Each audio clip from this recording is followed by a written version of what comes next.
Uh, Good live, good live. Alright, I think we live again.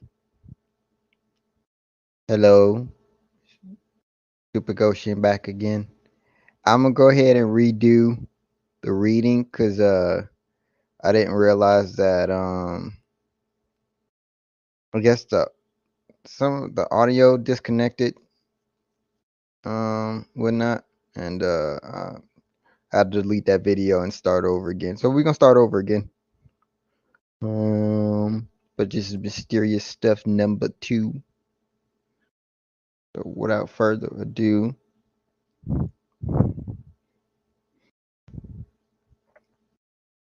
I'm gonna share my screen. There, there we go. All right. So again, we're gonna start over again. We on page 3. Again, this is supposedly.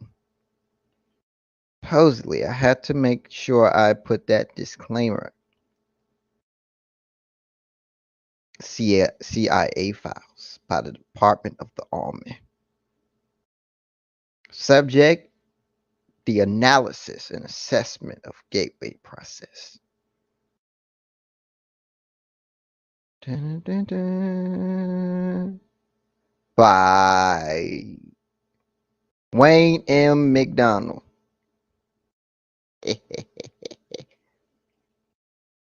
You know, Lieutenant Colonel. Boy, if that's not what a Lieutenant Colonel abbreviation is, we ain't gonna talk about it.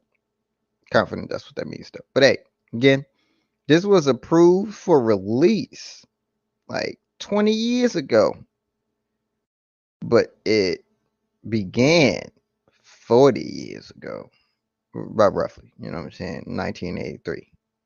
All right. So we're gonna jump back into it. Um, we gonna should probably have a link to like the previous ones, huh? Something like that.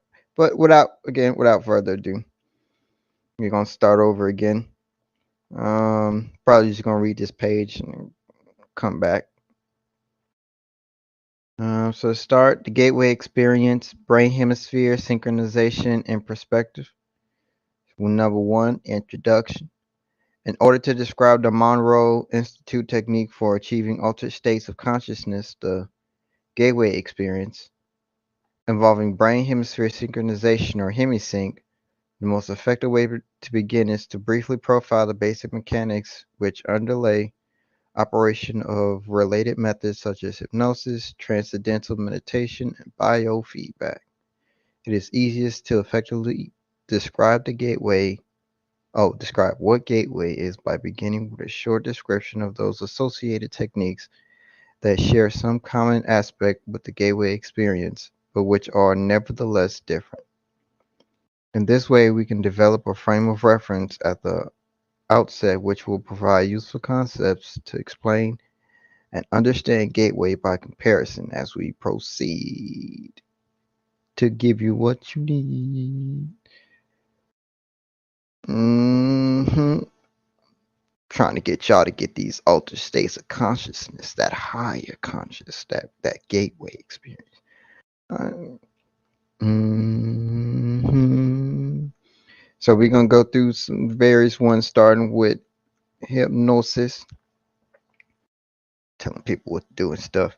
According to the theories of psychologist Ronald Stone and the biomedical engineering models of Itchak Bentov, hypnosis is basically a technique which permits acquisition of direct access to the sensory motor cortex and pleasure centers and lower cerebral emotional portions and associated pleasure centers of the right side of the human brain following successful disengagement of the stimulus screening function of the left hemisphere of the brain. Ladies and gentlemen, that was one gigantic ass sentence. Shit. The left hemisphere of the brain is the self-cognitive, verbal, and linear reasoning component of the mind. It fulfills the function of screening incoming stimuli, categorizing, assessing, and assigning meaning prior to allowing passage to the right hemisphere of the mind. The right hemisphere, which functions as the non-critical, holistic, nonverbal, and pattern-oriented component of the brain, appears to accept what the left hemisphere passes to it without question. Consequently, if the left hemisphere can be distracted, either through boredom, through reduction of a soporific, semi-sleep state, external stimuli to include hypnotic suggestions are allowed to pass unchallenged into the right hemisphere where they are accepted and acted upon directly.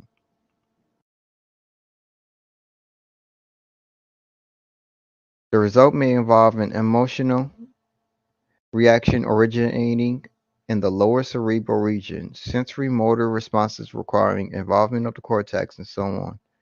Both the sensory and the motor cortices of the right cerebral portion of the brain contain a sequence of points known as the homunculus, which corresponds to points in the body. See Exhibit 1, next page. Stimulation of the corresponding area on the cortex causes immediate response in the associated portion of the body. Consequently, of the suggestion, I'm sorry. Consequently, induction of the suggestion that the left leg is numb, if it reaches the right hemisphere unchallenged, it is referred to the appropriate area of the sensory cortex. It will result in an electrical reaction beyond being generated that will induce the feeling of numbness.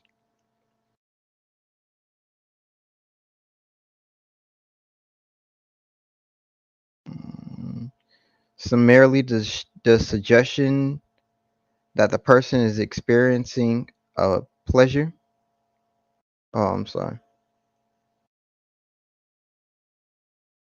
Summarily, the suggestion that the person is experiencing a general feeling of happiness and well-being would be referred to the appropriate pleasure centers located on the lower cerebral portion or in the cortex of the right hemisphere, thereby inducing the suggested feeling of euphoria. Finally, suggestions such as one that informs the hypnotic subject that he enjoys enhanced concentration or powers of memory will be responded to in the right hemisphere by accessing unused information storage capacity normally held in reserve as a result of the left hemisphere selection and control process.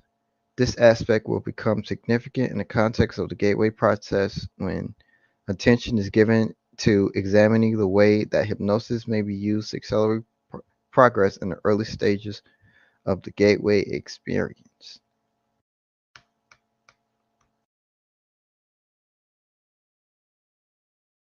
Both the sensory and motor cortices, pretty sure I'm maybe pronouncing that wrong, but cortices for now, of the right cerebral portion of the brain contain a sequence of points known as the homunculus. Bro, they on some goddamn going full metal alchemy stuff right now, huh? All right. And that's for so that's for hypnosis. I'm gonna go ahead and where we at? Where we at? I can read a little bit more. We're gonna read a little bit more. We're gonna touch on transcendental meditation. Now, before I start on that though, we're gonna look at this diagram. It was like figure A, and this is the homunculus that in the hypnosis description was talking about. I'm not gonna lie to y'all, I don't know what I'm looking at. This looks absolutely weird. Really does. I know right there it says sensory cortex homunculus. Bro, they got hands. They got a hand. I don't know what this dude was drawing. Some hand stuff. They got feet right there, and then you got your boy just poking his tongue. I'm not sure if he was doodling. I highly doubt he was just doodling, but this is that's weird. That's weird for you to draw trying to describe some shit. I'm just saying all this shit looks like female organs, and this looks like some intestines, but it's probably like some mental connection link, right? You're talking about gray matter and white matter, some signal, I think, in and out. Third and lateral ventricles, ventricles, pleasure centers.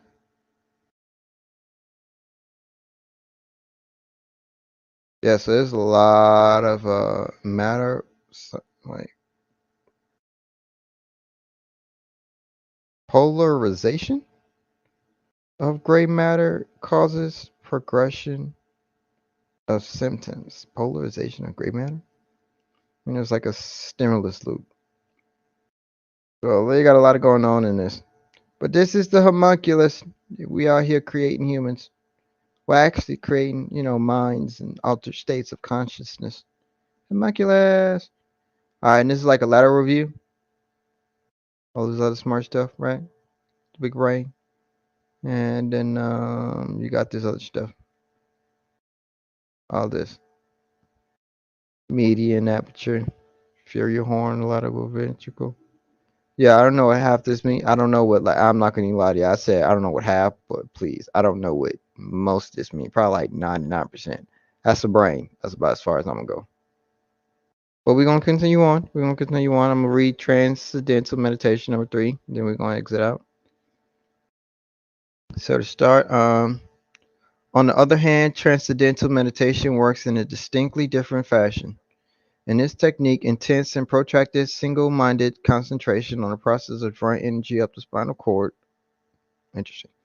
Ultimately results in what appears to be creation of acoustical standing waves in the cerebral ventricles, which are then conducted to the gray matter in the cerebral cortex. I'm pretty sure it's not cortex, but it is cortex. All right, okay, it's on the cerebral cortex on the right side of the brain.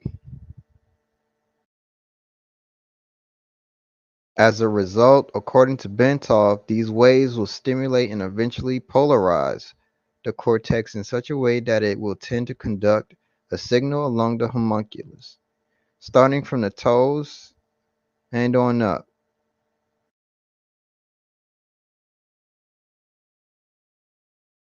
But is he talking about people when he said the homunculus? I guess he's talking about the entire pathways of the system of the internal workings. Yeah, I'm not gonna try. I'm not gonna even try. I don't know why you trying. Homunculus. I'm sorry. The Bentov biomedical model, as described in a book by Lee Sinella, MD, entitled Kundalini Psychosis or Transcendence. Kundalini. Kundalini. I'm sorry. The Bentov biomedical model, as described in a book by Lee Sinella, MD, entitled Kundalini Psychosis or Transcendence, states that the standing acoustical waves are the result of the altered rhythm of heart sounds, which are occasioned by prolonged practice of meditation, and which set up sympathetic vibrations in the walls of the fluid filled cavities, which comprise the third and lateral ventricles of the brain. In addition, according to Bentov, um, the states of bliss described by those whose Kundalini symptoms have completed the full loop along the hemispheres may be explained as a self-stimulation of the pleasure centers in the brain caused by the circulation of a current along the sensory cortex. Bentov also notes that Bentov also notes that most of the described symptoms start on the left side of the body, means that it is mostly a development occurring in the right hemisphere. Along normally Although normally a period of meditation involving intense concentration and practice for 5 years or some is required to bring up the Kundalini. Bentov states that exposure to medical mechanical. I'm sorry, not medical. Um, or acoustical vibrations in a range of 4 to 7 hertz cycles per second for protracted periods of time may achieve the same effect.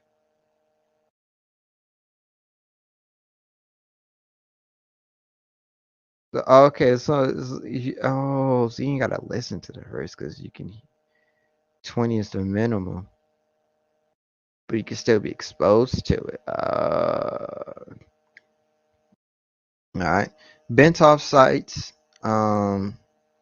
As an example, repeated riding in a car whose suspension and seat combination produce that range of vibrations, or being exposed for long periods of time to these frequencies caused, for instance, by an air conditioning duct.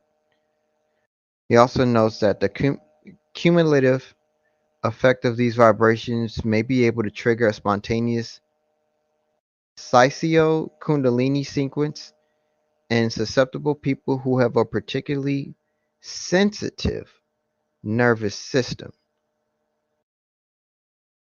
This is interesting. So you just got to be feeling vibrations, essentially. You know what I'm saying? So feeling vibrations and stuff like that. Okay, at 47 hertz. But I learned somewhere. I read this yesterday, and I looked up 20 hertz. Uh, it's like the smallest we can hear. I tried that. We gonna end it. But I tried that. You know what I'm saying? I listened to it. I can hear. I mean, I want to say I can hear it, but it was more like I could feel it. I could feel the 20 hertz, not necessarily hear it. I mean, I'm pretty sure. I guess hearing has to do with vibrations. I'm not that smart when it comes to this stuff, but it sounds interesting. But yeah, I thought that was pretty cool. We gonna keep reading later. I really need to read this. It sounds interesting. But yeah, like I said, I tried that. Tried listening. I didn't do 47. Looked up like 20 hertz for an hour, but again, it was just straight vibrations. And again, I could uh I could feel it. Thing is, here's the thing though.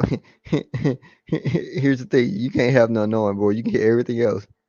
But if I concentrated on it, I could feel the 20 hertz in my ears and it's slowly vibrating inside. But it didn't vibrate. It didn't go too far from above like my head.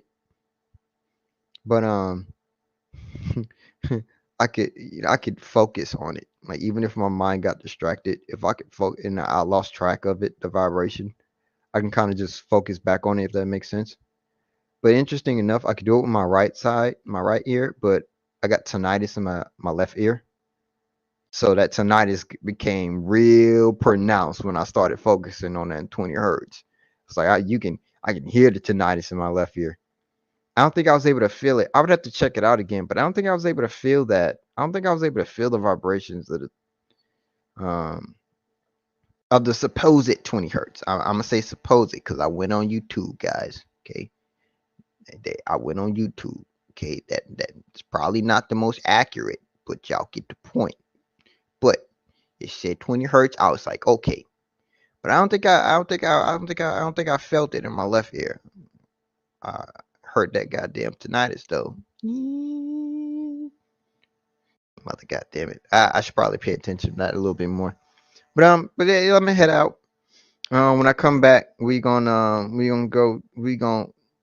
um come off of and we're gonna start on biofeedback, which is 30. It's great. It's cool shit. But all right. I'll text y'all later.